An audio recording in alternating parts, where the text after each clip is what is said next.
The knife was already at her wrist before Elena Marsh understood what was happening to her. She woke with her head pounding and her mouth dry as ash, tied to a wooden chair in a room she barely recognized. The smell of old grain and damp stone told her she was in the cellar beneath her family home. Her wedding dress, the one she had tried on only the night before with trembling excitement, was gone. In its place, someone had draped a plain gray shift over her shoulders. She tried to scream, but a cloth had been tied over her mouth, tight enough to bruise. Her wrists burned where the rope cut into her skin. Somewhere above her, through the floorboards, she could hear music, laughter, the unmistakable sound of a celebration already underway. Her wedding was happening. Without her, Elena's mind raced through the fog of whatever drug had been slipped into her tea that morning. She remembered her sister Vivian sitting across from her at breakfast, smiling too widely, pouring the chamomile with unusual care. She remembered the bitter aftertaste. She remembered feeling dizzy, and then nothing at all, until this moment, bound in the dark. Her heart pounded so hard she thought it might break through her ribs. Today was supposed to be the day she met her husband for the first time. Cale Draven, Alpha King of the Northlands, a man whose name alone made grown warriors lower their eyes.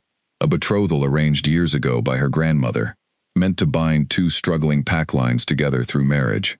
Elena had spent months preparing herself, not for love, but for duty. She had told herself she could learn to care for a stranger, if it meant saving her family's failing territory from collapse. Now someone was stealing that duty from her, and she suspected exactly who. She strained against the ropes until her wrists split and blood ran warm down her palms. The cloth gag muffled her cries, but she screamed anyway, again and again, until her throat gave out, and her voice became a hoarse whisper lost beneath the celebration above. Nobody came. 3 days earlier, none of this would have seemed possible. Elena had grown up in the shadow of her older sister, and she had long since stopped resenting it, or so she told herself. Vivian was golden-haired, sharp-tongued, and effortlessly beautiful in the way that made rooms go quiet when she entered them. Their parents, Walter and Diane Marsh, doted on Vivian with an attention that bordered on worship, while Elena was left to manage the household ledgers, tend the herb garden, and quietly hold the family together while everyone else looked away. It had always been this way. When Elena won an academic honor at 15, her parents mentioned it once at dinner, before pivoting to discuss Vivian's latest suitor. When Elena broke her arm falling from the orchard fence at 12, her mother scolded her for causing a fuss on the same evening Vivian had a headache. Elena had learned early that love in her family was a limited resource, and she was never first in line to receive it. So when her grandmother, Margaret Marsh, revealed on her deathbed 2 years ago that she had arranged a betrothal contract between Elena and the young Alpha King of the Northlands, the entire family had been stunned into silence. Not Vivian. Elena. "The bond will find her," her grandmother had whispered, gripping Elena's hand with surprising strength. "I have seen it in my dreams, child. You are the one meant for him. Promise me, you will not let anyone take that from you." Elena had promised. She had no idea at the time how hard she would need to fight to keep that promise, or how quickly her own sister would try to break it. Vivian had not taken the news well. For 2 years, she needled Elena constantly, calling her lucky, calling her undeserving, reminding her at every opportunity that she was the beautiful one, the charming one, the one who should have been chosen by a king. Elena tried to brush it off. She told herself Vivian's bitterness would fade with time. It did not fade. It grew. On the morning of the wedding, Elena had woken early, full of nervous energy, staring at her reflection in the mirror, as Lily, the family's longtime maid, helped her into layers of pale silk. Elena remembered feeling, for the first time in years, that today belonged entirely to her. Nobody could take this moment away. Not her parents, who barely looked at her. Not Vivian, who had always taken everything else. She had been wrong. Vivian arrived at her door not long after, carrying a tray with 2 cups of chamomile tea, insisting it would calm Elena's nerves before the ceremony. Elena, touched by what she believed was a rare gesture of sisterly kindness, drank it without hesitation. She did not remember anything after that. Not the walk to the cellar, not the ropes, not the moment her own sister must have slipped into her wedding gown and lowered the ceremonial veil over her face, preparing to walk toward a king who had never once seen either sister's face, and would have no way of knowing the difference until it was far too late. Elena did not know any of this yet, bound in the dark cellar, but she understood one thing with absolute clarity. Someone upstairs was marrying Cale Draven in her name, and if she did not find a way out of these ropes, that lie would become permanent. She worked her wrists against the rough cord until her skin tore further, ignoring the pain, focused only on the small give she felt in the knot. Her grandmother's voice echoed in her memory, urging her not to let anyone take this from her. Elena repeated the words like a prayer, twisting her hands until finally, after what felt like hours, the rope loosened enough for her to slip one hand free. She tore the gag from her mouth and gasped in ragged breaths of cold cellar air. Her fingers, numb and shaking, worked at the second rope until it too gave way. She stumbled to her feet, legs weak from being bound so long, and stared up at the narrow window near the cellar ceiling.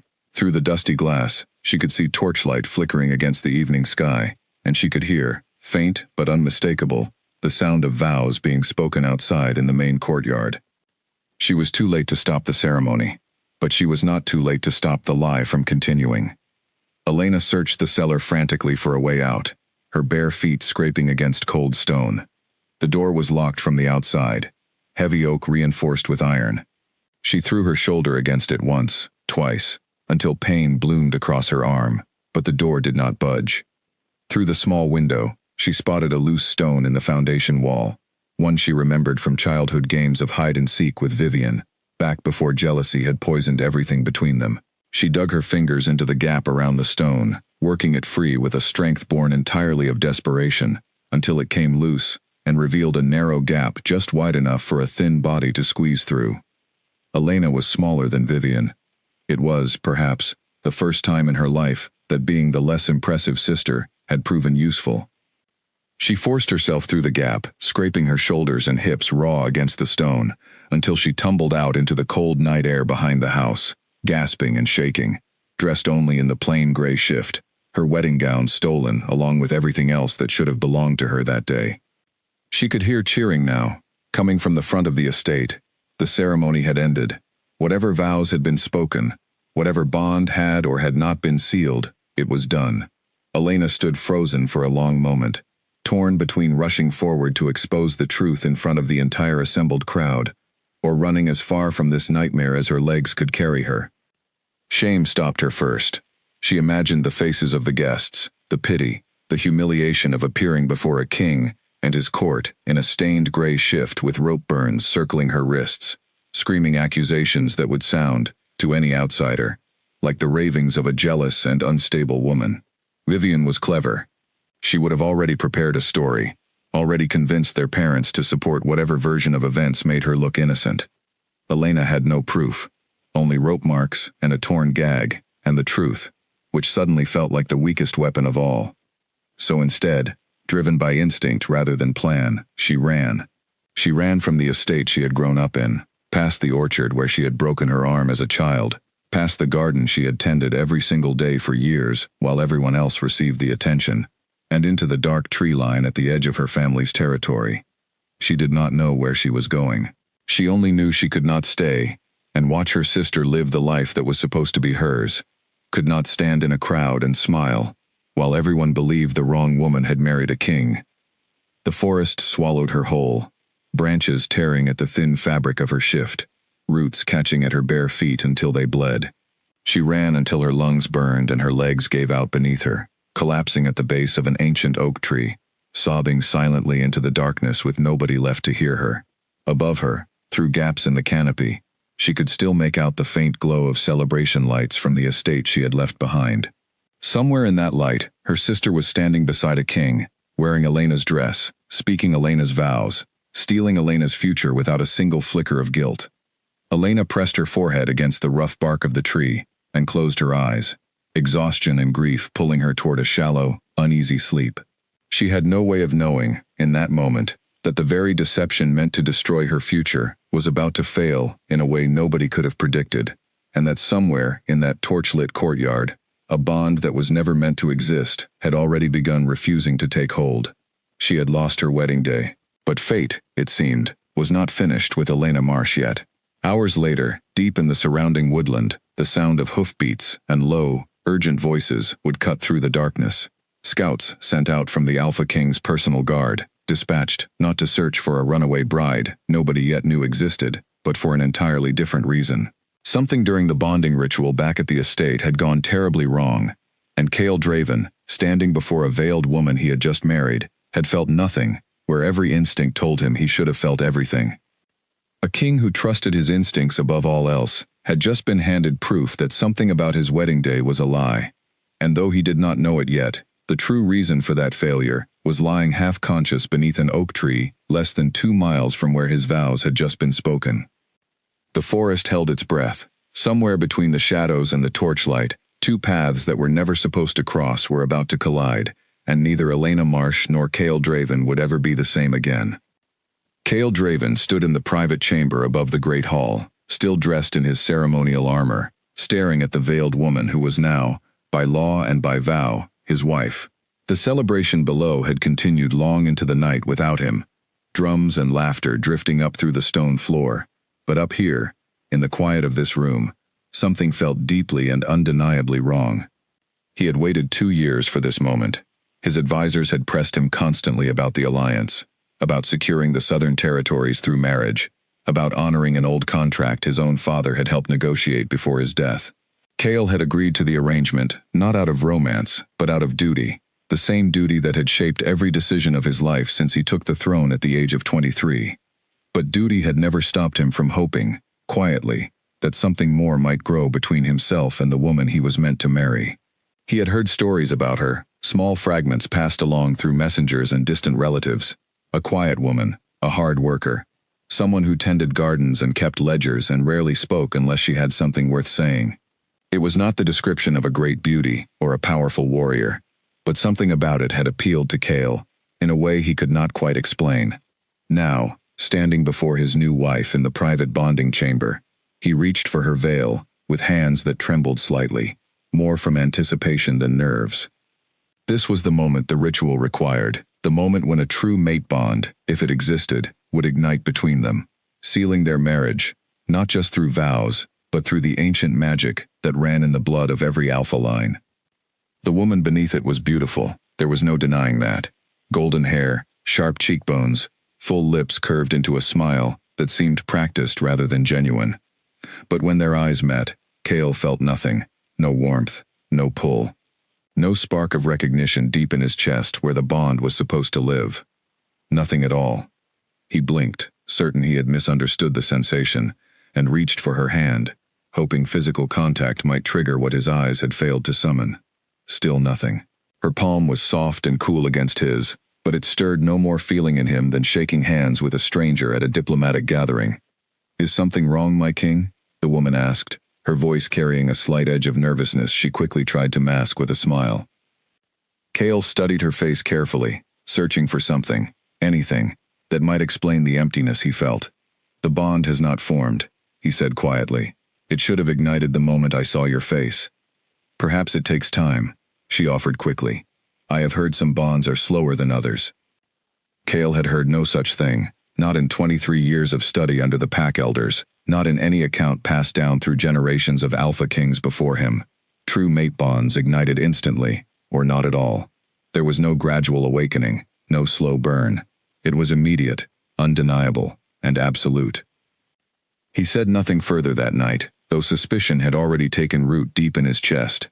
He instructed his personal guard, a steady and loyal warrior named Garrick, to quietly investigate the circumstances surrounding the wedding, without alarming the household or the assembled guests. Something about this marriage did not sit right with him, and Cale Draven had not built a kingdom by ignoring his instincts.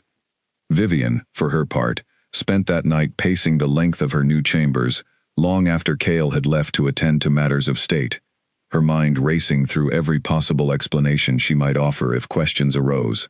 She had expected difficulty, certainly. She had known impersonating her sister would not be simple, but she had not expected the bond itself to refuse her so completely, nor had she understood, until this very moment, just how much the ancient magic of her people could not be fooled by a stolen dress and a lowered veil. She thought of Elena, locked away in the cellar, and told herself the situation was still manageable. She would simply need more time to convince the king that the bond was merely delayed, that patience would resolve whatever confusion had occurred during the ceremony. Her parents had already agreed to support her story, driven by their own desperate hope that whichever daughter secured the alliance would be enough to save the family's failing territory from ruin. What Vivian did not know, as she paced her chambers plotting excuses, was that Elena was no longer in the cellar at all. By the time Garrick and a small team of scouts arrived at the Marsh estate the following morning, under the pretense of a diplomatic courtesy visit, the household staff had already discovered the empty cellar, the loose stone pulled free from the foundation, and the torn rope left discarded on the floor. Panic rippled quietly through the family, though Walter and Diane Marsh did their best to keep the discovery contained, terrified of what exposure might mean for their fragile arrangement with the crown. Garrick, trained to notice details others might overlook, caught the tension in the household immediately. He noted the hurried whispers between servants, the way Diane Marsh's hands shook as she poured tea for her guests, the conspicuous absence of a second daughter nobody seemed willing to mention. When he asked, casually, whether the family had other children, Walter Marsh hesitated a beat too long before answering that their younger daughter was traveling and unavailable. Garrick said nothing more, but he made careful note of everything he observed, understanding that his king's suspicions, whatever their source, were likely well-founded. Meanwhile, deep in the forest beyond the estate, Elena had woken at first light, cold and disoriented, her body aching from exposure and exhaustion. She had no plan beyond simple survival, no idea how far she had run in the darkness, or how close she remained to the estate she had fled. Hunger gnawed at her stomach, and her bare feet, torn and bleeding from the forest floor, could barely support her weight. She forced herself upright anyway, driven by a stubborn refusal to simply lie down and disappear. Somewhere out there, her sister was living a lie, built entirely on Elena's stolen identity, and some fierce, unyielding part of her refused to let that lie stand unchallenged forever, even if she did not yet know how she might expose it. She stumbled deeper into the forest rather than back toward the estate, terrified that returning would mean immediate capture and silence, forced into whatever story her family had already constructed to explain her absence.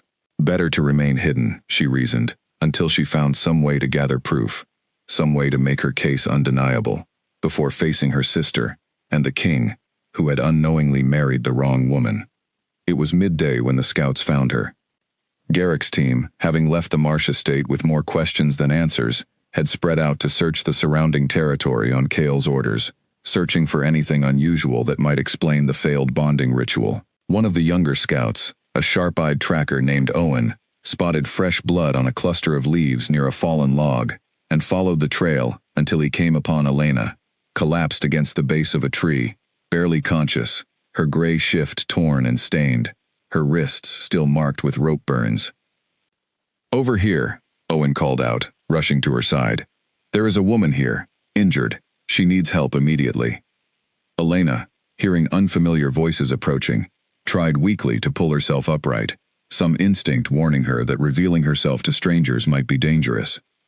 But her body had nothing left to give, and she slipped into unconsciousness, just as Garrick knelt beside her, checking for injuries with careful, practiced hands. "She is alive," Garrick said, relief evident in his voice. "But she needs a healer immediately. Get her onto the horse." As the scouts lifted Elena carefully and prepared to carry her back toward the capital, Garrick could not shake a strange feeling settling over him, a suspicion he could not yet name, but felt certain would prove important.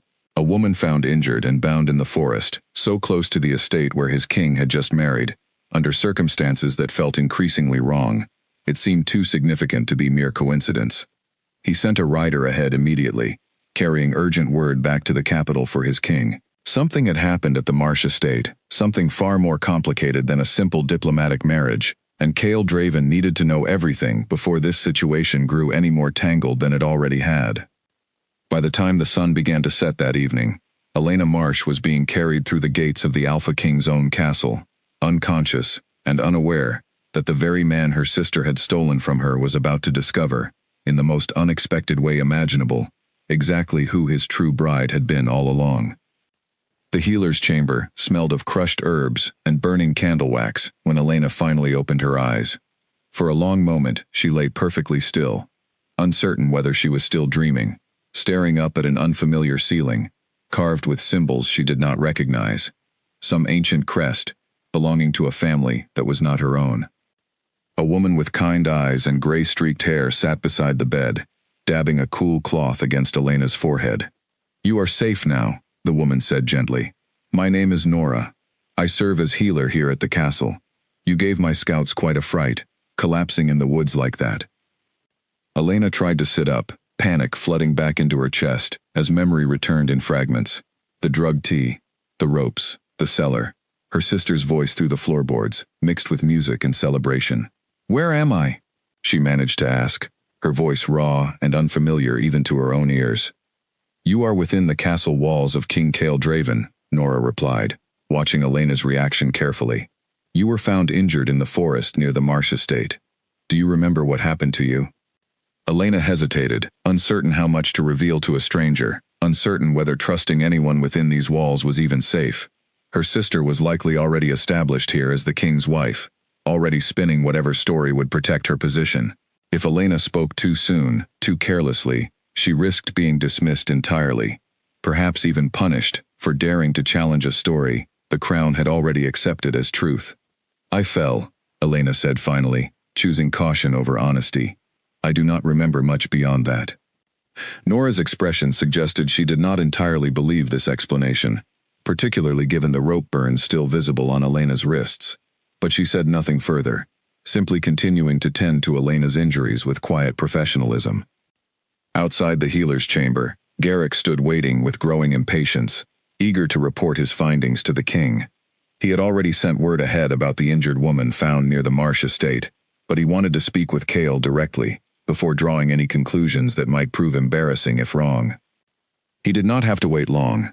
Cale arrived within the hour, having left urgent state matters unattended the moment he received word of the discovery. Something about the timing, the location, the mysterious injuries, none of it sat right with him, and his instincts had rarely failed him before. "Tell me everything," Cale said, as Garrick fell into step beside him, moving swiftly through the castle corridors toward the healer's chamber. "We found her collapsed in the forest, roughly 2 miles from the Marsh estate," Garrick reported. "Rope burns on her wrists. A torn gag discarded nearby. She was dressed in nothing but a plain shift, though her feet and hands suggest she had been running through difficult terrain for some time before we found her." Cale's jaw tightened as he listened, pieces beginning to assemble themselves into a picture he did not yet want to fully acknowledge. "And the family, what did they say when you visited?" "They claimed to have only one daughter," Garrick said carefully, "but the household staff seemed nervous, evasive. I believe there may be a second daughter they are attempting to hide." Cale stopped walking entirely, staring down the corridor toward the healer's chamber where the injured woman waited. A cold certainty settled over him, one he could not yet explain through logic alone, but felt with absolute conviction nonetheless. "Take me to her," he said quietly.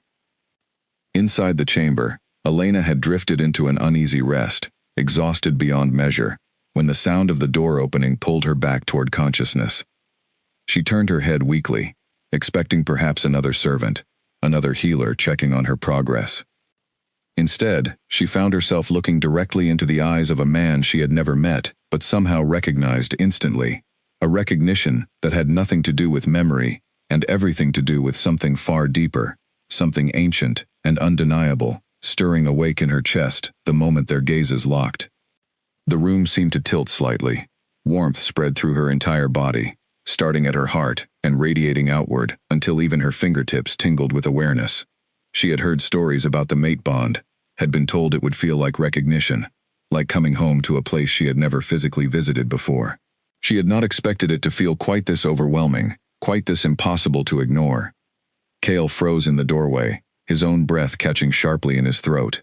The sensation hit him instantly and completely. A warmth blooming in his chest unlike anything he had felt the previous night with the veiled woman he had married. This was it. This was the bond he had waited his entire life to feel, arriving now, impossibly, with a woman he had never met, found injured, and abandoned in the forest outside his own capital.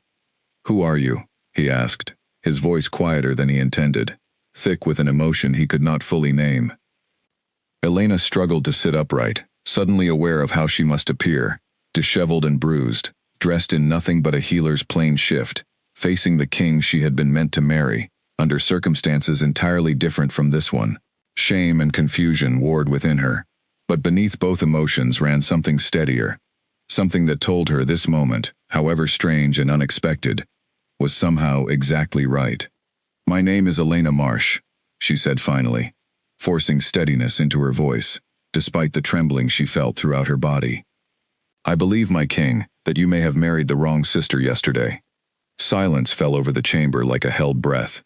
Garrick, standing just behind Cale in the doorway, went utterly still, understanding immediately the weight of what had just been spoken aloud. Cale stared at Elena for a long moment, searching her face for any sign of deception, though the bond pulsing steadily in his chest told him everything he needed to know before she had even finished speaking. This was his true mate. This quiet, injured woman with rope burns on her wrists and exhaustion etched into every line of her face was the bride he had been promised 2 years ago, the bride his own grandfather's contract had named, the bride his own instincts had been screaming for since the moment the ceremonial veil failed to ignite anything within him. "Explain," Cale said finally, moving further into the room, his voice steady, despite the storm building behind his eyes. "Explain everything, from the beginning." And so, haltingly at first, then with growing confidence as she realized the king was truly listening, Elena told him everything.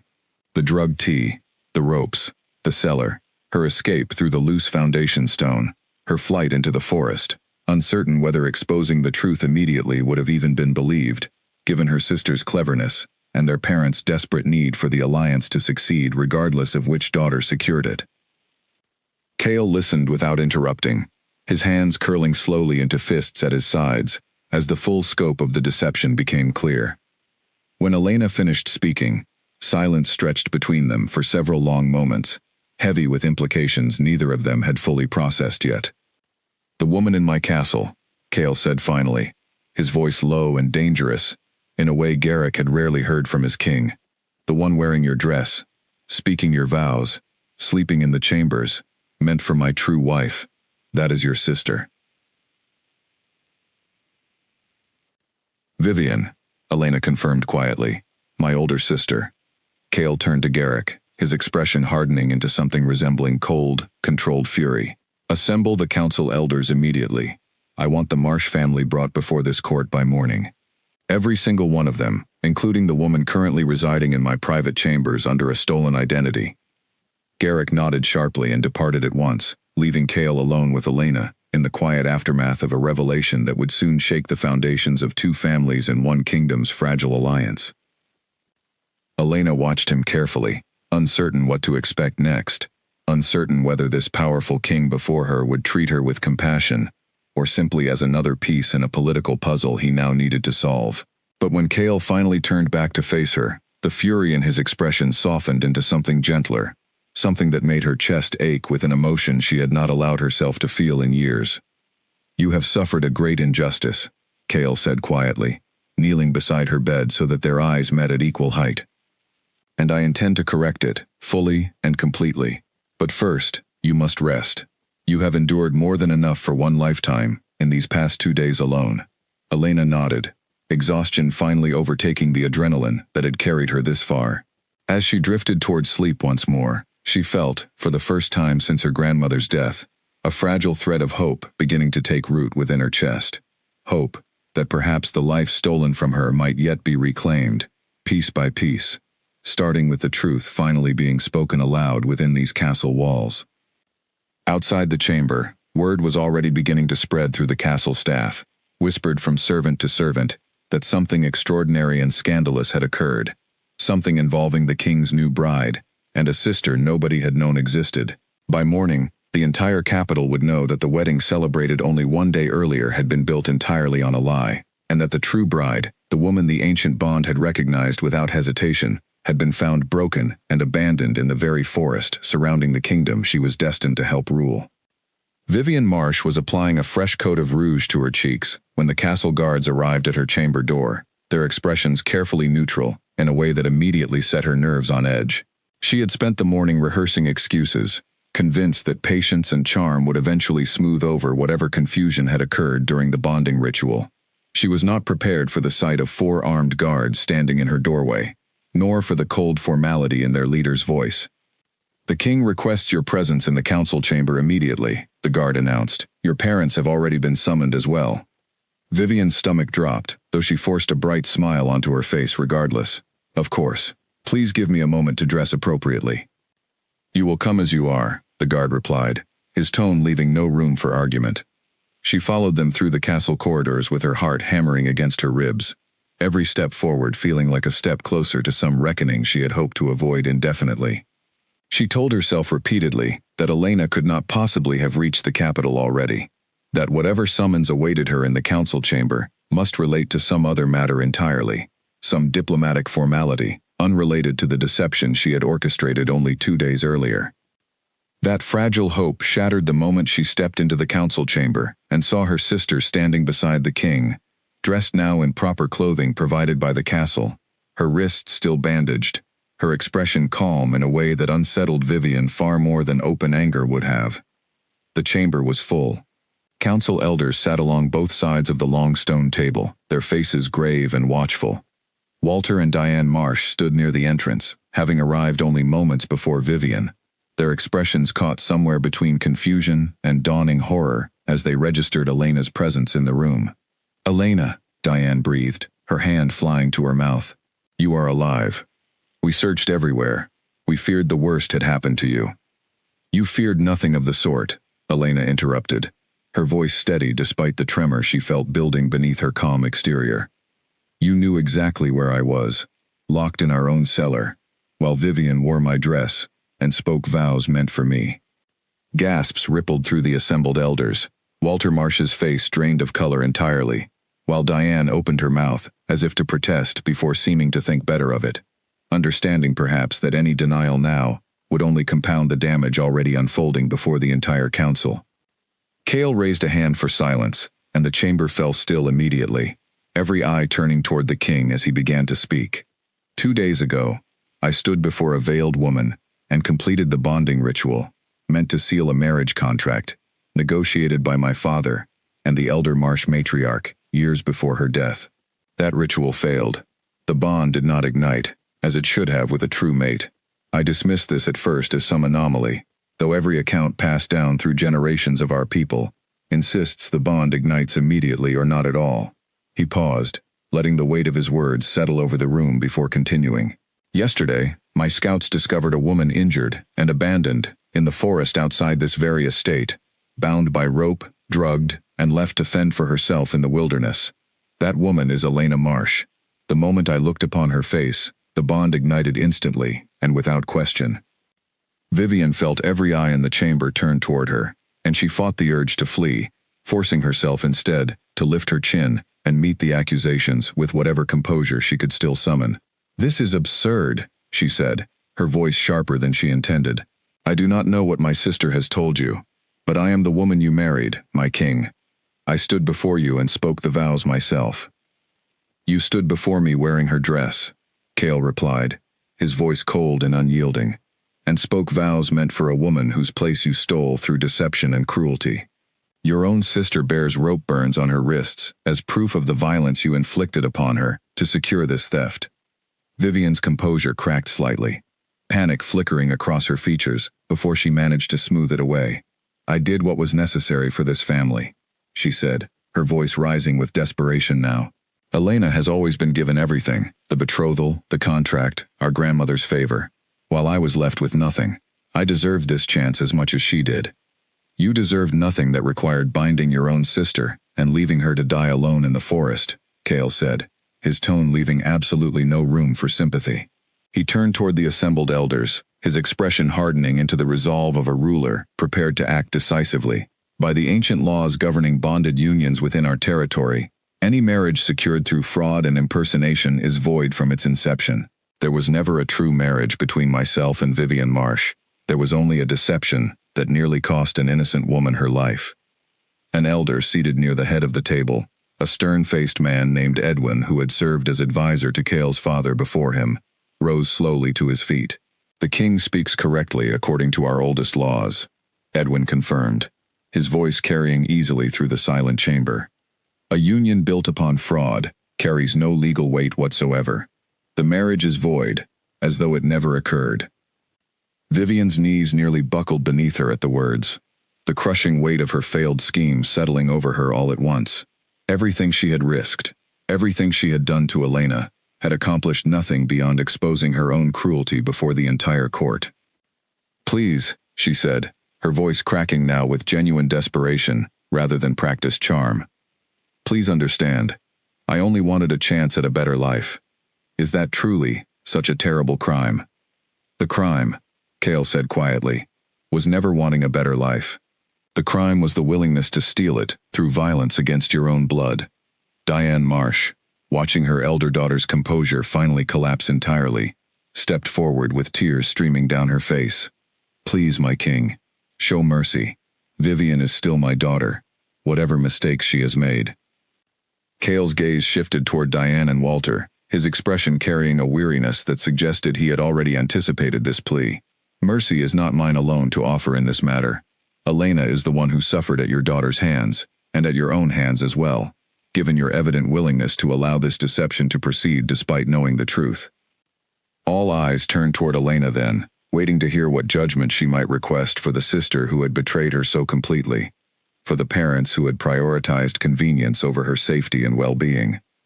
Elena stood quietly for a long moment, feeling the weight of every gaze in the chamber, feeling too the strange, steady warmth of the bond connecting her to the man standing beside her, a bond that had ignited so effortlessly despite everything that had been done to prevent it. She thought of her grandmother's final words, her insistence that the bond would find her regardless of any obstacle placed in its path. "I do not wish for cruelty," Elena said finally, her voice quiet but carrying clearly through the silent chamber. "But I cannot pretend this can simply be forgiven and forgotten either. Vivian bound me, drugged me, and left me for dead in the forest so that she might steal a life meant for me. That is not a mistake born of poor judgment. That is a choice made with full knowledge of the harm it would cause." She turned toward the council elders rather than her sister, steadying herself with a breath before continuing. "I ask only that justice be served according to whatever laws govern such crimes within this territory. I do not seek revenge. I seek only that the truth be acknowledged fully, and that appropriate consequences follow." Edwin nodded slowly, clearly impressed by the measured composure Elena displayed, despite everything she had endured. "A wise and just request," he said. "The council will deliberate on appropriate consequences for the crimes committed against you, including the drugging, the physical restraint, and the fraudulent impersonation before this court and kingdom." The Cale stepped forward then, addressing Vivian directly one final time. "You will remain within these castle walls under guard until the council reaches its decision regarding your punishment. Your parents will remain as well, pending further investigation into their own complicity in this scheme." Vivian said nothing further, tears streaming silently down her face, as guards moved to escort her from the chamber, her golden hair and beautiful features suddenly seeming hollow and meaningless against the weight of what she had done, and the consequences now closing in around her. As the chamber slowly emptied, Elena remained standing beside Cale, the two of them alone at last, amid the aftermath of revelations that had reshaped both their futures in the span of a single conversation. She felt lighter somehow, despite the exhaustion still weighing on her limbs, as though speaking the truth aloud, before witnesses had finally allowed her to set down a burden she had carried silently for years. "Thank you," she said quietly, turning to face Cale fully, for the first time since waking in his castle. "For believing me, for acting so swiftly on my behalf." Cale studied her for a long moment, something gentle softening his otherwise stern features. "The bond does not lie, Elena. The moment I looked upon your face, I understood immediately who you were meant to be to me. Everything else was simply a matter of uncovering the truth that had already been decided, long before either of us had any say in the matter."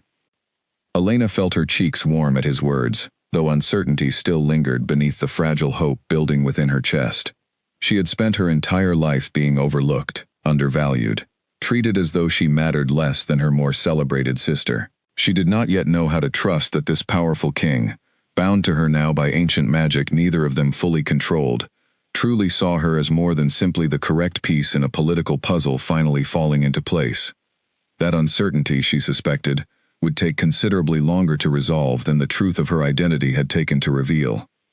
The council took 3 days to reach its decision, 3 days during which Elena remained within the castle walls, adjusting slowly to surroundings that felt both wondrous and overwhelming, after a lifetime spent in the modest confines of her family's failing estate.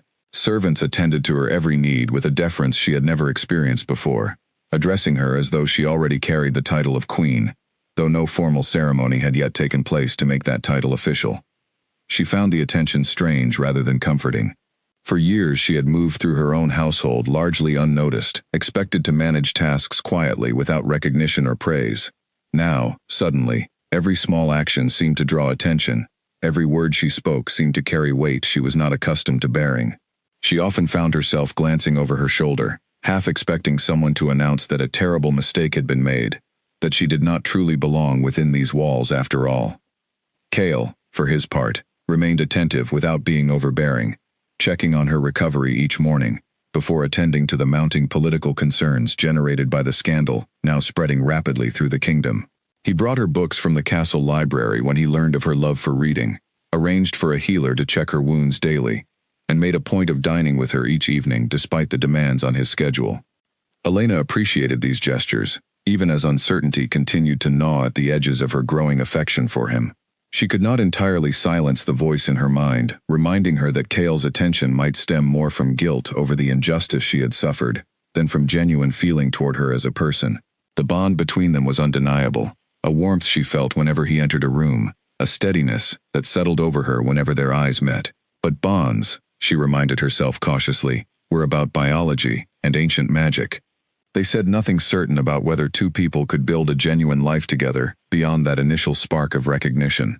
On the evening of the third day, Edwin requested Elena's presence in a smaller council chamber, along with Cale, to deliver the elders' final judgment regarding Vivian and the Marsh family's punishment. After careful deliberation, Edwin began, his weathered face grave as he addressed the small gathering.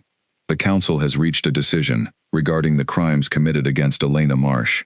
Vivian Marsh will be stripped of all family titles and holdings, and will be exiled from this kingdom's territory, forbidden from returning under penalty of imprisonment. Elena absorbed this news quietly, feeling a complicated tangle of emotions she had not fully anticipated. Relief, certainly, that justice of some form would be served, but also a lingering sadness for the sister she had once loved, before jealousy and desperation had twisted their relationship into something unrecognizable. Walter and Diane Marsh, Edwin continued, will retain their estate and titles, given insufficient evidence proving direct participation in the drugging and physical restraint inflicted upon their younger daughter. However, they will be required to publicly acknowledge their failure to protect Elena from harm, and will forfeit any future claim to royal support or alliance benefits previously negotiated through the original betrothal contract. Elena nodded slowly, understanding the logic behind sparing her parents more severe punishment, even as part of her wish the council had held them more fully accountable for their willful blindness throughout the entire scheme. But she said nothing to contest the ruling, sensing that further conflict would only prolong a painful chapter she desperately wanted to close. "When will Vivian's exile take effect?" she asked instead. "Within the week," Edwin replied. "She will be escorted to the northern border under guard and released beyond our territory, with instructions never to return." That night, unable to sleep despite her exhaustion, Elena found herself wandering the quiet castle corridors, drawn eventually toward a small chamber, where Vivian remained under guard, awaiting her exile. She was not certain why she felt compelled to seek out her sister one final time, given everything that had transpired between them, but some part of her needed closure before this chapter of her life ended permanently. The guards allowed her entry after confirming her identity, and Elena stepped into the small chamber, to find Vivian seated by the window, staring out at the moonlit courtyard below with an expression more hollow than defiant. "Come to gloat?" Vivian asked without turning around, her voice flat and drained of its usual sharp confidence. "No," Elena said quietly, settling into a chair near the door. "I came because, despite everything, you are still my sister, and I wanted to understand why you did what you did, before you leave this kingdom forever." Vivian turned slowly, studying Elena's face, as though searching for some trap hidden within the simple request. Finding none, she exhaled heavily, and finally spoke. "I have watched you receive everything I ever wanted, since we were children. Grandmother's favor, this betrothal. Even now, sitting across from me, you carry yourself with a quiet confidence I never once managed to achieve, despite everyone always calling me the beautiful one, the charming one. I never felt confident, Elena said softly. I felt invisible for most of my life, Vivian. You had our parents' love and attention every single day, while I managed the household and hoped someone might eventually notice the work I did. Vivian's expression flickered with something that might have been surprise, or perhaps recognition of a truth she had never allowed herself to consider before. I suppose we were both drowning in our own ways, she said finally, and neither of us ever thought to reach for the other. Perhaps not, Elena agreed, but what you did to me in that cellar, Vivian, the drugging, the ropes, leaving me to fend for myself in the forest without any concern for whether I lived or died, that was not simply jealousy taken too far. That was cruelty, deliberate and calculated. Vivian looked away, unable to meet Elena's gaze any longer. I know, she said quietly. I have had 3 days now to sit with what I did, and I know there is no excuse that makes it acceptable. Silence stretched between them for several long moments, before Elena finally rose to leave. I hope, wherever you go from here, that you find some way to build a life that does not require stealing someone else's future to feel complete, she said. I do not think I can ever fully forgive what happened, but I also do not wish to carry hatred toward you for the rest of my life. That seems like its own kind of prison. She left the chamber without waiting for a response, feeling lighter somehow despite the heaviness of the conversation, as though she had finally released a weight she had not realized she was still carrying. The following week, Vivian was escorted beyond the kingdom's northern border as promised, disappearing into unfamiliar territory with nothing beyond the clothes on her back and whatever bitter lessons she had learned from her failed scheme. Elena watched from a castle window as the small procession departed, feeling the strange, hollow finality of watching a chapter of her life close permanently. With Vivian's exile complete and the immediate crisis resolved, attention within the castle began shifting toward a new question that hung unspoken in the air between Elena and Cale. If the fraudulent marriage to Vivian had been rendered void, and the bond between Elena and Cale had been confirmed beyond any doubt, what came next for the two of them? Cale broached the subject one evening, as they shared dinner together in his private quarters, the easy comfort that had grown between them over the preceding days settling into something that felt, to Elena at least, dangerously close to genuine affection. The council believes we should proceed with a formal bonding ceremony as soon as possible, Cale said carefully, watching Elena's reaction with evident uncertainty of his own, to properly seal our union according to both law and tradition, and to reassure the kingdom that stability has been restored following recent events. Elena set down her fork, her heart suddenly racing, with a complicated mixture of hope and fear. And what do you believe, my king? Beyond what the council recommends for political stability? Cale reached across the table, taking her hand gently in his, the warmth of the bond between them pulsing steadily at the simple contact. I believe, he said quietly, that I have spent my entire life fulfilling duty, without expecting to find genuine connection alongside it. And yet here you are, Elena, and every moment I spend in your presence convinces me further that whatever fate arranged between us, all those years ago, knew something neither of us could have predicted on our own. Elena felt tears prick at the corners of her eyes, though she blinked them back quickly, unwilling to let old insecurities undermine a moment that felt, for the first time in longer than she could remember, entirely and uncomplicatedly good. I want to believe that, she admitted softly, but I have spent so many years being the overlooked sister, the afterthought, that I fear it may take time before I fully trust that someone as powerful as you could genuinely choose me, rather than simply accepting me as the correct outcome of an old family contract. Then I will simply need to prove it to you, Cale said, his voice gentle but resolute, for as long as it takes, until every trace of doubt has disappeared entirely. Elena smiled, a small but genuine expression that reached all the way to her eyes for the first time in days. She did not yet know how much more difficulty lay ahead of them, how far Vivian's bitterness might yet reach even from beyond the kingdom's borders, or how many more challenges would test the fragile trust beginning to form between herself and the king fate had chosen for her. But in that quiet moment, sharing dinner in the flickering candlelight of his private chambers, she allowed herself simply to hope. Preparations for the formal bonding ceremony began almost immediately, filling the castle with a bustling energy that Elena found both exciting and, at times, overwhelming. Seamstresses arrived to measure her for a new gown, one that would belong entirely to her, rather than serving as another borrowed symbol of a life she was not certain she deserved. Advisors debated appropriate dates, favorable seasons, and diplomatic guests who needed formal invitations, extended in time for the ceremony. Elena found herself swept along by the momentum of it all, though a persistent unease continued to shadow her growing happiness. She spent long hours in the castle library during quiet moments, not merely to pass the time, but to study everything she could find regarding the history and responsibilities expected of a queen consort within Chaol's kingdom. She refused to enter this new role unprepared, unwilling to give anyone reason to question whether she truly belonged among the powerful figures now surrounding her daily.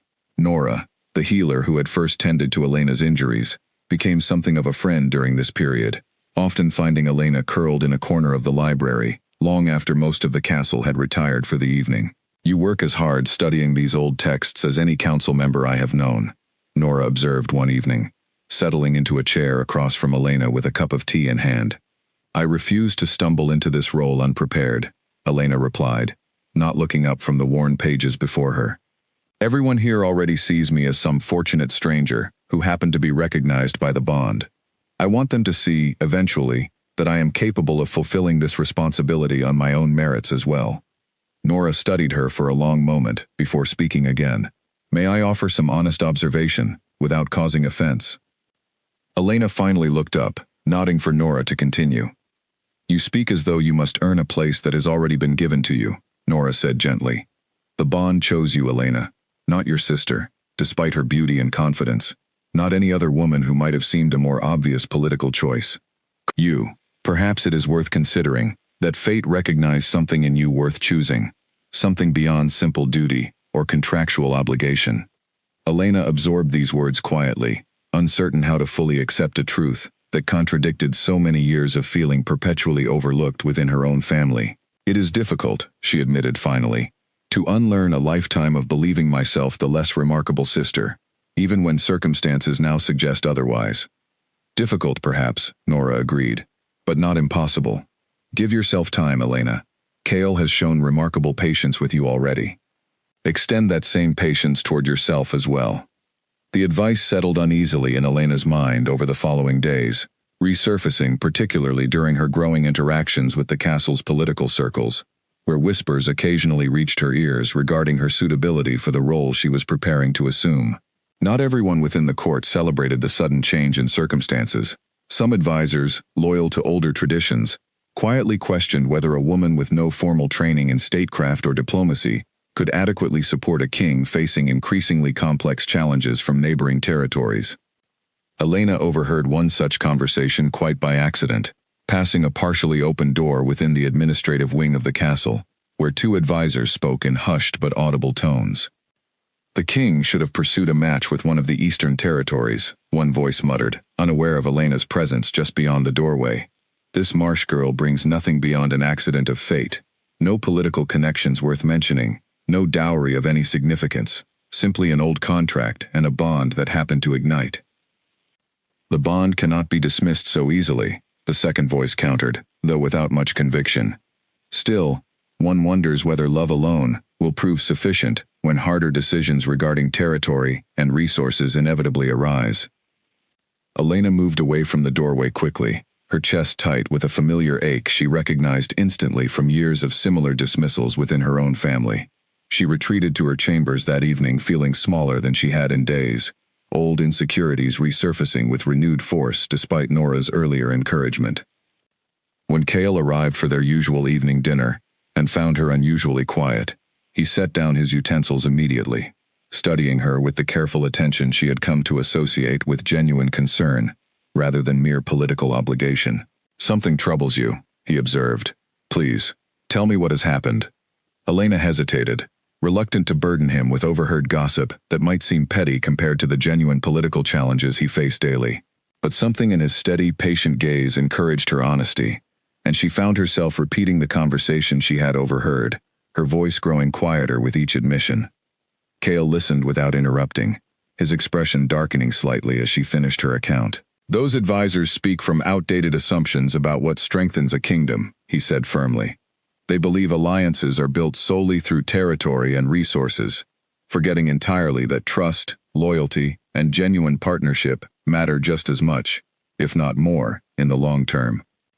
But they are not entirely wrong, Elena said softly, voicing the fear she had been carrying since overhearing the conversation.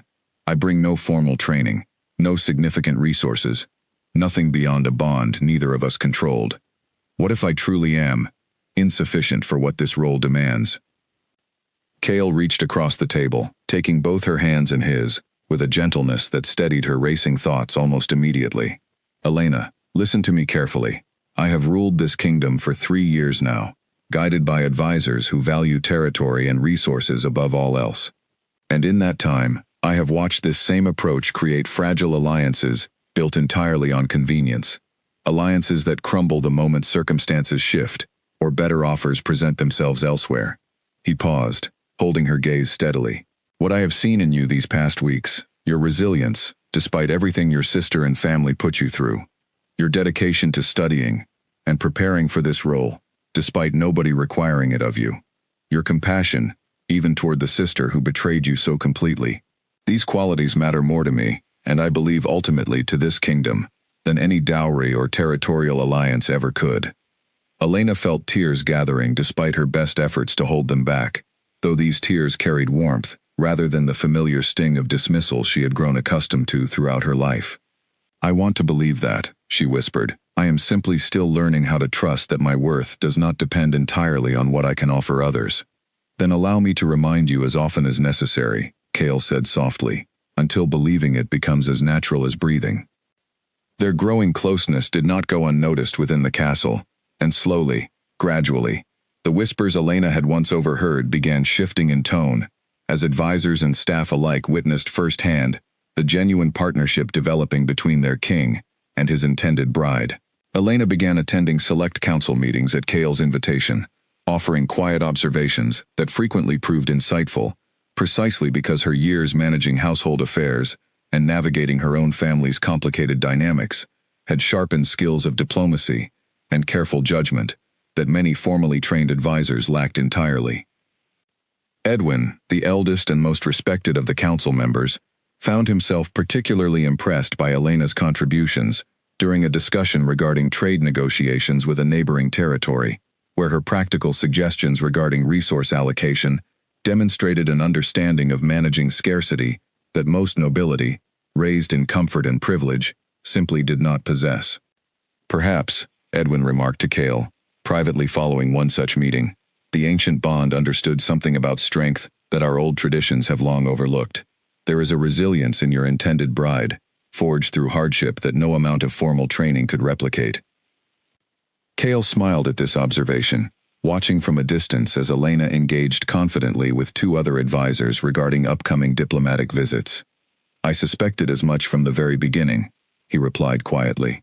It simply required patience for others to recognize what I already understood. Elena, unaware of this particular conversation, but increasingly aware of the shifting attitudes surrounding her within the castle, began to feel, for the first time in her adult life, something resembling genuine belonging. The doubt had not disappeared entirely. Old patterns of insecurity rarely vanished so completely or so quickly, but each day brought new evidence, small and cumulative, that perhaps Nora and Kale were correct after all. Perhaps she had earned her place here not despite her difficult past, but because of the strength and resilience that same difficult past had quietly built within her all along.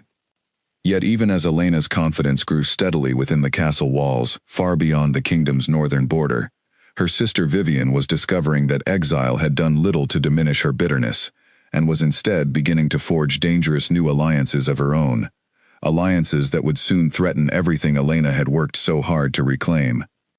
Beyond the northern border, in a rough settlement that served travelers and exiles alike, Vivian Marsh had spent her first weeks of banishment consumed by a bitterness that only seemed to sharpen with each passing day. She had arrived with nothing beyond the clothes on her back, forced to trade what little jewelry she had managed to conceal from the guards for basic shelter and food. The humiliation of her fall from privilege gnawed at her constantly, feeding a resentment that grew darker and more focused with every difficult night spent in unfamiliar surroundings. It was in this settlement, weeks into her exile, that she first encountered Damon Ashcroft, a minor nobleman from a neighboring territory who had long harbored his own grievances against Kale Draven's kingdom. Damon's family had once controlled valuable trading routes, now firmly under Kale's authority. roots lost during a border dispute settled years earlier in Chaol's favor. Daemon had never fully accepted that outcome, nursing ambitions of reclaiming what he considered his family's rightful territory ever since. They crossed paths at a modest tavern, where Vivian had taken temporary work, serving drinks to travelers, a humiliating come-down from her previous life, that she endured only because starvation offered no better alternative. Daemon, recognizing her name the moment she introduced herself, approached with an interest that Vivian initially mistook for simple attraction. "Marsh," he said thoughtfully, studying her with sharp, calculating eyes. "I have heard whispers of the scandal surrounding that name. The sister who impersonated a bride, only to be exposed by a bond that refused to be fooled." Vivian's expression hardened immediately, old shame flaring into defensive anger. "If you have come merely to mock me, you may find your entertainment elsewhere." "On the contrary," Daemon replied smoothly, gesturing for her to join him at his table. "I find myself curious whether the woman who dared such an audacious scheme might harbor further ambitions, particularly toward the sister and king who so thoroughly humiliated her before an entire court." Vivian hesitated, wary of trusting a stranger with information about her private grievances, yet also desperately drawn to the possibility that someone, anyone, might offer a path back toward the power and status she had lost. She sat down slowly, studying Daemon with equal calculation of her own.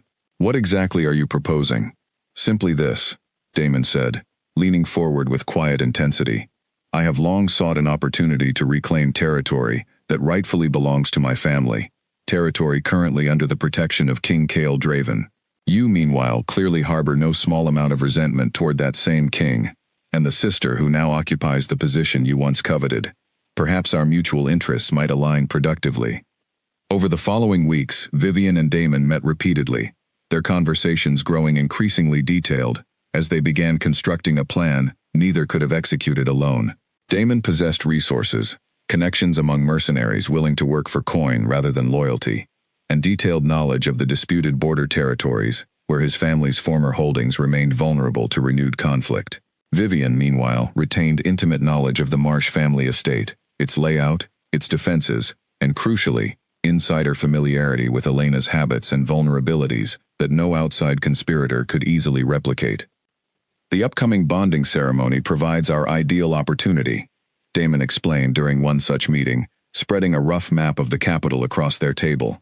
"Security will be focused entirely on the ceremony itself, on the assembled guests and diplomatic visitors requiring careful management. A well-planned distraction elsewhere within the castle could create sufficient chaos for us to accomplish our true objectives."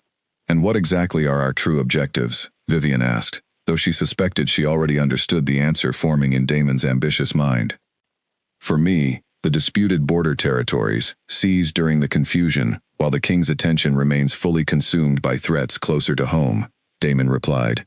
"For you, Vivian, I imagine reclaiming what you believe rightfully belongs to you would prove satisfying enough. Perhaps even removing your sister from her newfound position entirely, permanently, so that no bond, however powerful, could restore what has been taken." Vivian felt a cold thrill at the suggestion, though a small, buried part of herself recoiled from the implication of what Daemon was truly proposing. She told herself repeatedly, in the weeks that followed, that she sought only to reclaim her rightful status, that she had no genuine desire to cause Elena permanent harm. Yet each time doubt surfaced, bitterness and humiliation quickly smothered it, beneath renewed determination to make her sister suffer as thoroughly as she herself had suffered since her exile began. They spent the following months refining their plan carefully, communicating through coded messages carried by trusted intermediaries, gathering mercenaries willing to infiltrate the capital under false pretenses, as merchants and traveling craftsmen arriving for the upcoming celebration. Daemon focused his efforts on positioning armed forces near the disputed border, ready to strike the moment sufficient chaos erupted within the capital to distract Chaol's military attention. Vivian, meanwhile, focused on gathering information about castle security, relying on old family connections and bribed servants still loyal to coin above loyalty, slowly assembling a detailed picture of guard rotations, entrance points, and the specific schedule planned for the bonding ceremony itself. Back within the castle, unaware entirely of the conspiracy taking shape beyond the kingdom's borders, Elena continued preparing for her upcoming ceremony, with growing excitement tempered by lingering nervousness. The gown commissioned specifically for her had finally been completed, a masterwork of pale silver silk that seemed to shimmer like moonlight whenever she moved, so different from the borrowed elegance of the dress her sister had stolen months earlier. She stood for a final fitting one afternoon, studying her reflection in the tall mirror positioned within her chambers, hardly recognizing the composed, confident woman staring back at her, compared to the frightened, overlooked girl who had once fled through darkened forests, seeking any form of safety. "You look every bit the queen you are about to become," Nora observed, adjusting a final fold of fabric along the gown's hem. Elena smiled, though a flicker of old anxiety still surfaced beneath her growing confidence.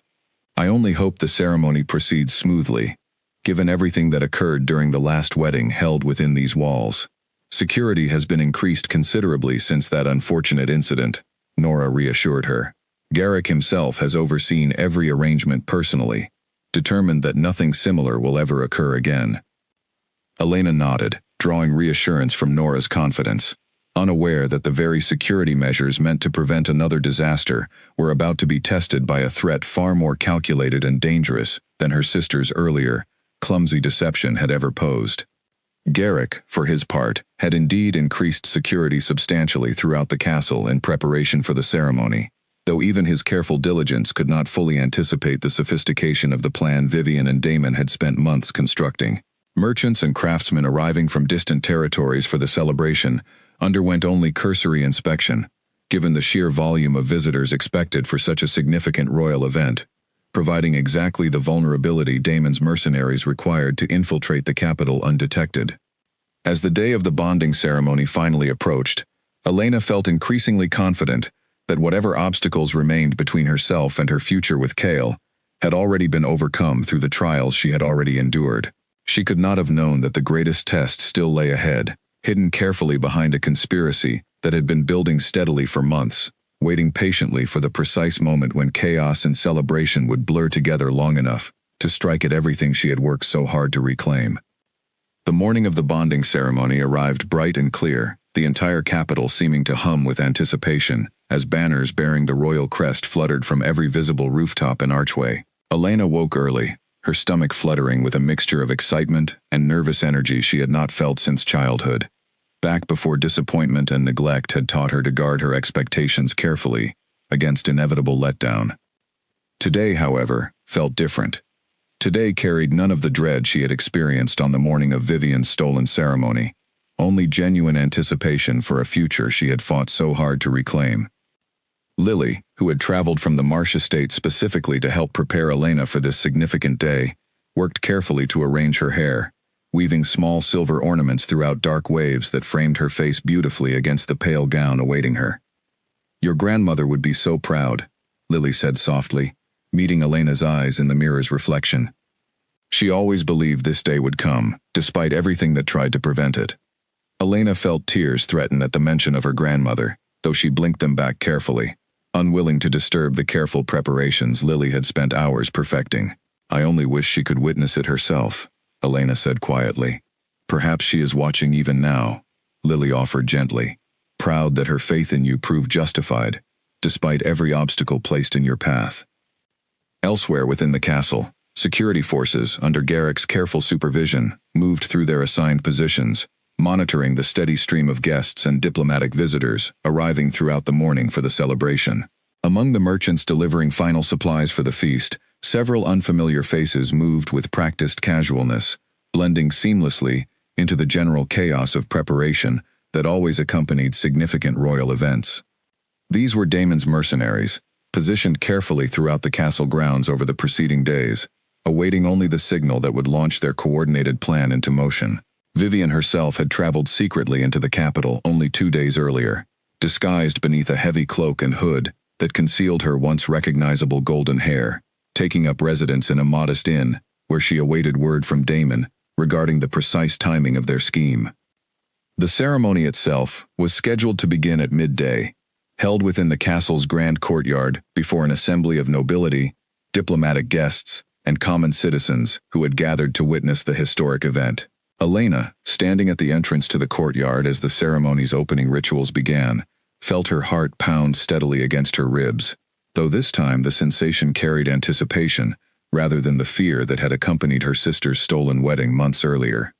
Cale waited for her at the courtyard center, dressed in ceremonial armor polished to a brilliant shine, his expression carrying an openness and warmth that Elena had grown to treasure over the preceding weeks.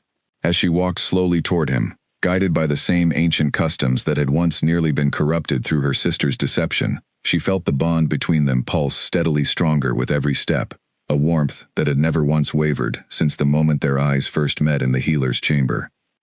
The ceremony proceeded smoothly through its early stages, vows spoken clearly before the assembled witnesses, ancient rituals performed exactly as tradition demanded. Elena felt herself relaxing gradually into the moment, allowing herself finally to believe that nothing could disrupt the happiness she had fought so hard to claim. It was during the ceremony's final ritual, as Cale prepared to complete the formal bonding that would seal their union permanently, before witnesses and elders alike, that the first signs of trouble began. A commotion erupted near the castle's eastern gate, shouts and the clash of steel carrying faintly across the courtyard, despite the celebratory music meant to accompany the ceremony's conclusion. Garrick, positioned discreetly among the guards surrounding the courtyard, received an urgent signal from a scout stationed near the disturbance and immediately moved to intercept Cale's attention. "My king," Garrick said quietly, approaching with careful urgency that nonetheless carried unmistakable alarm. "Armed intruders have breached the eastern gate. They appear organized, and their numbers suggest this was planned well in advance." Cale's expression hardened instantly, years of military training taking hold even amid the celebration, meant to mark one of the most significant moments of his personal life. He turned briefly toward Elena, his eyes carrying a silent apology for the interruption. "Stay close to Garrick's guards," he instructed firmly. "I must address this threat immediately." Elena nodded, understanding immediately the gravity of the situation despite her own racing heart. She had learned enough, during her weeks studying alongside castle advisors, to recognize that a coordinated attack during such a significant ceremony could not possibly be coincidental. As Cale moved swiftly to organize his defense, chaos began spreading through the assembled guests, panicked murmurs rippling outward as more distant sounds of conflict became audible throughout the castle grounds. Garrick positioned himself protectively near Elena, directing additional guards to form a defensive perimeter around the remaining ceremony attendees, while messengers rushed to gather more detailed information about the scope of the threat. It was in this moment of chaos, with attention divided and defenses stretched thin across multiple points of conflict, that a figure in a heavy cloak slipped quietly through the confused crowd, moving with deliberate purpose toward the courtyard's edge, where Elena remained under Garrick's watchful protection. Elena did not notice the approaching figure at first, her attention fixed on the distant sounds of conflict and her growing worry for Cale's safety. It was only when the cloaked figure drew close enough that Elena caught a glimpse of familiar golden hair escaping from beneath the hood that recognition finally struck her, cold and immediate. "Vivian," Elena breathed, stepping back instinctively, even as Garrick moved swiftly to intercept the approaching threat. Vivian threw back her hood fully, her expression carrying none of the shame or regret Elena had witnessed during their final conversation before exile. Instead, cold determination hardened her once beautiful features into something Elena barely recognized.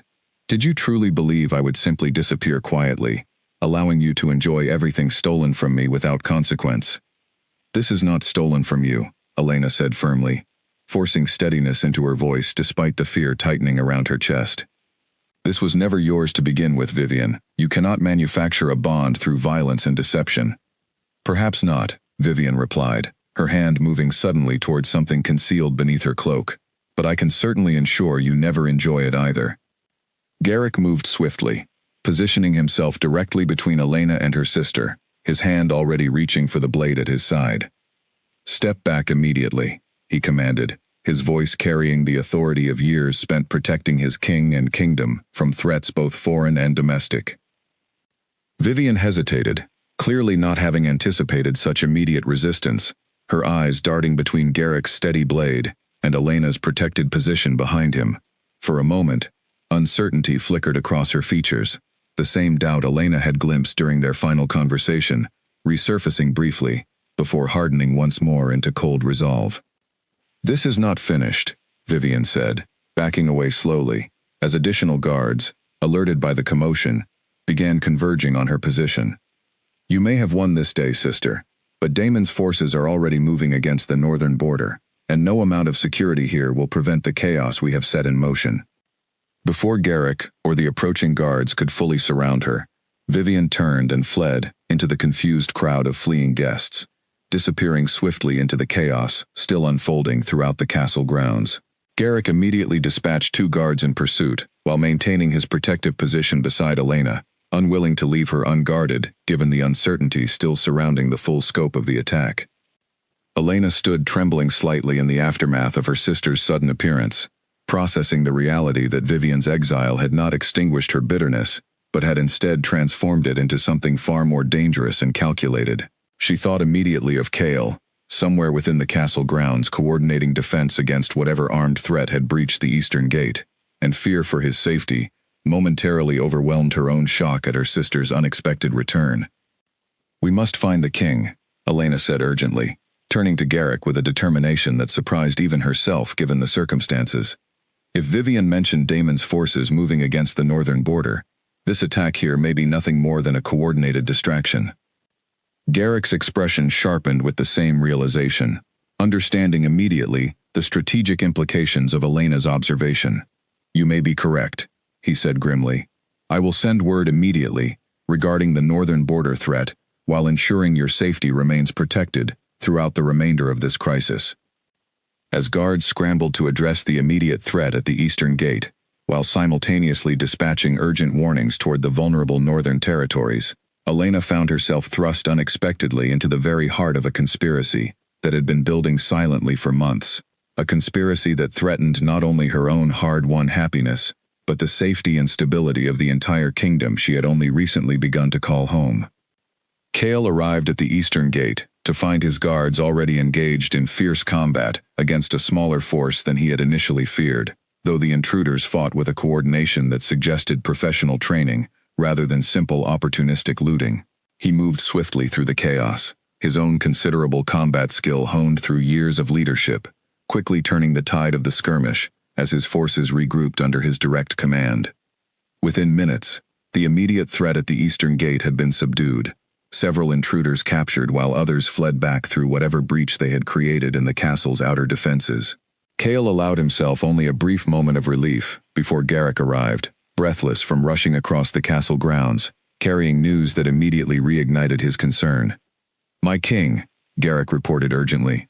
Vivian Marsh appeared during the confusion, approaching Elena directly before guards intervened.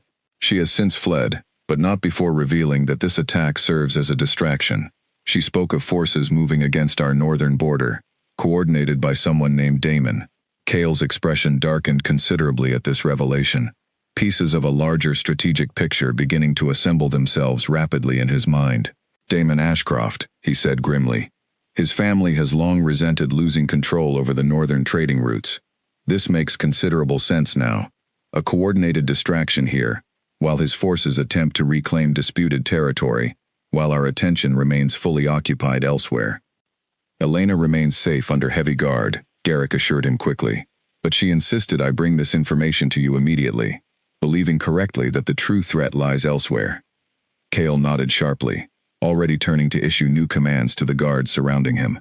Send riders immediately toward the northern border, warning our forces stationed there of an imminent attack. I want additional reinforcements dispatched within the hour. And bring Elena to the War Council chamber. If her sister has revealed this much already, she may possess additional insight into whatever remains of this scheme that could prove valuable. Within the hour, Elena found herself standing before the same council chamber where Vivian's fraudulent marriage had first been exposed, though this time, the atmosphere carried the tension of active crisis rather than scandalous revelation. Maps of the northern border territories had been spread across the council table. Military advisors and Edwin himself gathered around Cale as he coordinated the kingdom's response to the unfolding threat. Tell us everything you know about Daemon Ashcroft, Cale said as Elena entered, his tone urgent, but carrying none of the coldness that might have characterized a stranger's interrogation. This was a request born of necessity, delivered with the same respect he had shown her since their very first meeting. Elena searched her memory carefully, recalling fragments of information from her time managing her family's estate ledgers, details about neighboring territories and their various political tensions that she had absorbed almost unconsciously through years of careful record-keeping. I recall my father mentioning the Ashcroft family several years ago, she said slowly, piecing together fragments of memory. They controlled significant trading routes through the northern passes before losing that territory, following a border dispute. I believe the dispute was resolved roughly 5 years ago, well before your own reign began, my king, though the family's resentment apparently persisted.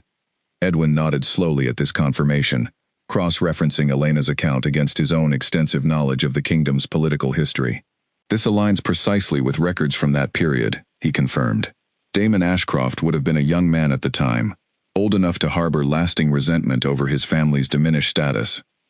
If Vivian has allied herself with Damon, Elena continued, her mind working quickly through the implications, she would possess detailed knowledge of our family's estate, including layout, vulnerabilities, and likely information about castle routines she gathered during her time here, as your supposed bride. This suggests their planning has been considerably more extensive than a hastily assembled scheme. Kale studied her carefully, clearly impressed by the sharp, analytical thinking Elena displayed, even amid the stress of an active crisis. Your insight confirms my own suspicions, he said. This attack today likely represents merely the visible portion of a much larger coordinated effort. We must assume Damon's forces at the northern border are equally prepared, if not more so. The War Council continued deliberating strategy for several hours, coordinating defenses across multiple fronts, while additional reports arrived, detailing the scope of the northern threat. Damon's forces, it turned out, had indeed launched a coordinated assault against the border territories at nearly the exact moment chaos erupted within the capital, precisely as Vivian had warned during her brief confrontation with Elena. Fortunately, Kale's forces stationed along the northern border, though caught initially off guard, possessed sufficient strength and preparation to hold their positions until reinforcements arrived, thanks largely to the early warning Garrick had dispatched, immediately following Vivian's revelation. What might have been a devastating surprise attack instead became a costly failure for Damon's forces, who found themselves repelled after several hours of intense but ultimately unsuccessful fighting. Word of the northern border's successful defense reached the capital by evening, bringing considerable relief to the assembled council, even as questions remained regarding Vivian's whereabouts, following her sudden appearance, and equally sudden disappearance during the ceremony's disruption. Garrick's search teams, dispatched immediately following Vivian's confrontation with Elena, eventually located her hiding within the modest inn where she had been staying during her secret return to the capital.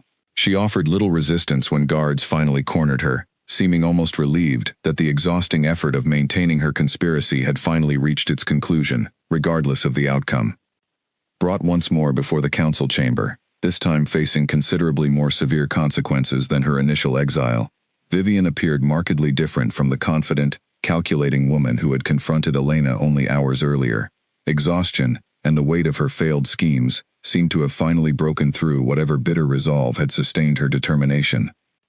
Your alliance with Damon Ashcroft has resulted in an attempted coordinated attack against this kingdom, endangering countless lives, both here in the capital and along our northern border, Kale stated firmly, addressing Vivian directly before the assembled council. This far exceeds the personal deception you orchestrated previously. This constitutes an act of treason against the crown itself. Vivian said nothing in her own defense, her earlier defiance having entirely drained away, replaced now with a hollow resignation that suggested she understood fully the gravity of consequences now awaiting her. Elena, watching from beside Kale, felt a complicated mixture of emotions as she observed her sister's downfall, sadness intertwined with a firm understanding that some actions carried consequences too severe to escape, regardless of whatever sympathy might remain between siblings. The council will determine appropriate punishment for this treason, Edwin announced solemnly, though given the severity of coordinated conspiracy against the crown, I suspect exile alone will no longer suffice as adequate consequence. As guards led Vivian away to await the council's final judgment, Elena felt Kale's hand find hers, offering silent comfort as the weight of the day's events finally began settling fully over both of them. You performed admirably today, Kale said quietly, once they finally found a moment alone amid the aftermath of the crisis. Your insight regarding Damon's motivations and Vivian's likely knowledge proved invaluable to our response. I only wish it had not required my own sister's betrayal to prove useful, Elena replied softly, exhaustion finally catching up with her after the day's overwhelming events. Sometimes, Cale said gently, pulling her into a comforting embrace, the very hardships that wound us most deeply also forge strengths we never knew we possessed. You have endured betrayal, deception, and now an act of outright treason from your own sister, and through it all, you have grown only stronger and more capable, rather than allowing bitterness to consume you as it consumed her. Elena rested against him, drawing comfort from the steady warmth of the bond between them, a warmth that had remained constant and unwavering through every trial they had faced together since that first unexpected meeting in the healer's chamber. Whatever remained of her sister's conspiracy, whatever punishment the council ultimately decided, Elena understood clearly now that her future no longer depended on proving herself worthy of a place fate had already chosen for her. That worthiness, she finally recognized, had never truly been in question at all. 3 weeks passed, following the failed conspiracy before the council finally reached its judgment regarding Vivian's fate. During those weeks, the kingdom slowly returned to a semblance of normalcy, though heightened security remained in place throughout the capital and along the northern border, as a precaution against any remaining sympathizers to Damon Ashcroft's ambitions. Damon himself had been captured during the retreat of his forces from the northern border, his own fate now similarly awaiting the council's deliberation. Edwin delivered the final judgment before a smaller, more private gathering than the earlier public tribunal, given the sensitive nature of matters involving attempted treason against the crown. After careful consideration of the severity of these crimes, Edwin announced, the council has determined that Vivian Marsh will be sentenced to permanent imprisonment within the kingdom's most secure fortress, isolated from any further opportunity to conspire against the crown or its citizens. Elena absorbed this judgment quietly, feeling the same complicated tangle of emotions that had accompanied every development in her sister's ongoing downfall. She did not argue against the sentence, understanding fully that the scope of Vivian's actions, endangering countless innocent lives through a coordinated military assault, warranted consequences far more severe than her initial exile had represented.